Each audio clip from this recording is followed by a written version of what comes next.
Hi friends అందరికీ ఈరోజైతే 4కి లేచాను. గేదె పాలు ఇవ్వాలి, దాన్ని విడిచిపెట్టి కడిగి మాపేసాను. గీలోపు మా వంట కూడా అయిపోయింది. ఈరోజు మునక్కాయ టమాటా వేసాను, అన్నం ఉడికింది, పిల్లలకి బాక్స్ కూడా పెట్టేశాను. గేదె అయితే పాలు ఇచ్చిందండి 3 లీటర్లు. ఇక పాలైతే పాలలకు పోసాను. మిగిలిన అయితే ఫోన్లు చేసి అడుగుతున్నారు, పిన్ని పాలు రాలేదు, అక్క పాలు లేదని. ఇక జోడించి దేవాలని 4 నుంచి వెయిట్ చేస్తూ ఉన్నాం. మేత అయితే దోడలేదు పోతాం. అదేమో ఇయ్యనంటుంది. ఈ గేదెనండి నన్ను వెంకర్లో అయితే చూపించుకుంది. ఈ గేదైతే పాలు ఇచ్చిందండి.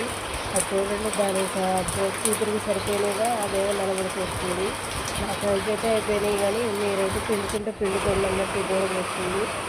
ఇదైతే కూరగా కూడా పిల్లలకి లంచ్ కూడా బాక్స్ కట్టేశాను.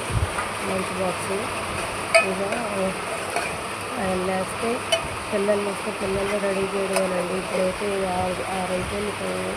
టీగా వేసాను బ్రష్ చేసుకొని. ఇక చూడాలి ఫ్రెండ్స్, వీడియో నచ్చితే లైక్ చేయండి, షేర్ చేయండి, సబ్స్క్రైబ్ చేసుకోండి. ఎంత చికాకు పుడుతుందో ఫ్రెండ్స్, అసలు గేదె పాలు ఇస్తే అయిపోద్దిగా అని చూసుకుంటే అదేమో ఇవ్వట్లేదు. ఇస్తే బాగుందండి. ఈ వీడియో మీకు ఎలా అనిపించిందో కామెంట్ చేయండి. Bye bye.